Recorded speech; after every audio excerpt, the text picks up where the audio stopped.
Čaute, dneska vás vítám u dalšího videa z Akinatora a dneska si najdeme jak originálně známého zeleného chlapíka, známého jako Shrek. Ano, už se to načte. Co se to stalo, vole, s tím? Nemám na to nervy, no dobré. Tak. Perfect. Japanese animation, není z japonské animace, neexistuje. Ano, nosí takové bočičky. No, je to dospělý muž. Není to superhrdina, co je? On není z TV série. Nepoužil zbraně.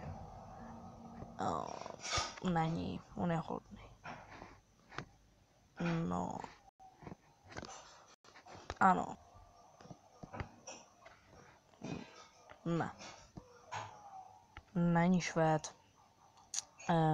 Není Harry Potter. Nebojuje. Nežije v Americe. Nemá vlasy ani. Walt Disney. Není z České republiky. Je tlustý. Co? Human. Ano, už na to naráží. A jestli to má? Má to? Ano. Ano, tak toto by bylo pro toto video jako všechno. Doufám, že se vám líbilo. Takové krátké videa chci dělat a jestli se vám líbí, což už děkuju 2 lidem. A jestli se vám líbilo, tak děkuju a čau.